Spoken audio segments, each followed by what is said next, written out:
अंधेरा रात के सन्नाटे में गांव की पुरानी हवेली में एक अजीब सी हलचल थी। उस हवेली को गांव के लोग भूतिया हवेली कहते थे। कहते हैं वहां पर वर्षों पहले एक खतरनाक घटना घटी थी, जिसके बाद से वहां कोई नहीं जाता था।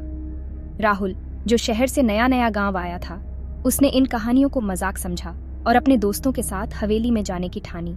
उसका मानना था कि ये सब सिर्फ अफवाहें हैं। रात के 12 बजे राहुल और उसके 3 दोस्त हवेली के दरवाजे पर पहुंचे। दरवाजा चरमराया और धीमे से खुल गया। अंदर का दृश्य बहुत ही भयानक था।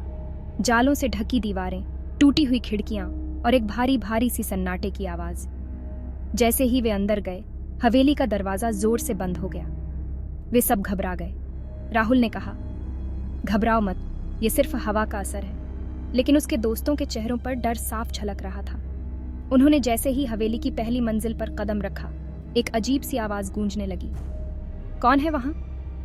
राहुल ने हिम्मत जुटाकर पूछा, लेकिन जवाब में सिर्फ खामोशी थी। अचानक एक ठंडी हवा का झोंका उनके बीच से गुजरा और एक दोस्त चीख उठा, यहां से चलो, ये जगह सही नहीं है। लेकिन राहुल ने उसे शांत रहने को कहा और आगे बढ़ता गया। तभी उन्हें एक दरवाजा दिखाई दिया जो बंद था, लेकिन उसके पीछे से किसी के चीखने की आवाज आ रही थी। उन्होंने दरवाजा खोला और जो दृश्य उन्होंने देखा वह उनकी कल्पना से परे था। वहां एक औरत सफेद साड़ी में लिपटी हुई हवा में झूल रही थी। उसकी आंखें खाली, चेहरे पर दर्द का गहरा भाव। अचानक वह औरत उनकी ओर बढ़ने लगी। राहुल ने अपने दोस्तों को भागने के लिए कहा, लेकिन उनके पैर जैसे जम गए थे। औरत ने धीरे धीरे उनके चारों ओर चक्कर लगाना शुरू किया। उसकी आंखों से खून की धाराएं बहने लगीं और उसके चेहरे पर एक भयानक हंसी फैल गई। राहुल ने डरते हुए दरवाजे की ओर भागने की कोशिश की, लेकिन दरवाजा जैसे अपने आप बंद हो गया। हवेली में अंधेरा घना हो गया। राहुल और उसके दोस्त उस अंधेरे में घिर गए। उनकी चीखें हवेली की दीवारों में गूंजने लगी। कहते हैं उस रात के बाद से राहुल और उसके दोस्तों का कोई पता नहीं चला, और हवेली की खिड़कियों से अब भी वो औरत दिखाई देती है जो इंतजार करती है अपने अगले शिकार का। कृपया लाइक, शेयर और सब्सक्राइब करें, और अधिक हॉरर स्टोरी वीडियो के लिए बैकग्राउंड म्यूजिक के लिए हॉरर नॉन कॉपीराइट म्यूजिक का उपयोग करें। Settings. Use a female young Indian voice for the narrator. Use YouTube audio library only. Don't add any subtitles. Don't use iStock. In the dead of night, the air grows colder. Whispers echo through the halls, and a figure emerges from the shadows. A ghostly woman, her eyes hollow, her presence chilling.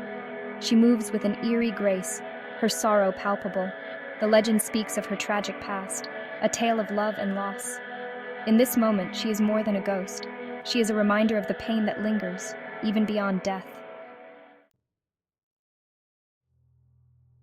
The tension reaches its peak. Every breath is heavy, every heartbeat thunderous. The ghostly woman draws closer, her intent clear. Time seems to slow as the final confrontation unfolds.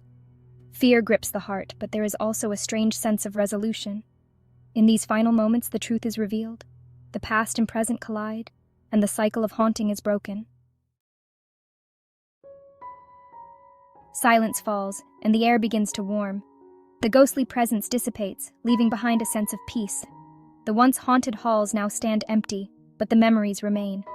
Those who witnessed the events are forever changed, carrying with them the weight of the experience.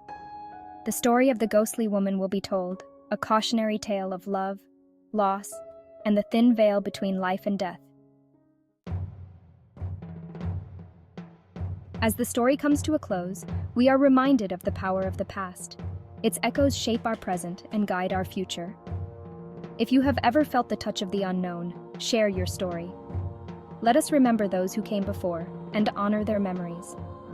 Together, we can uncover the mysteries that bind us and find peace in the knowledge that we are never truly alone.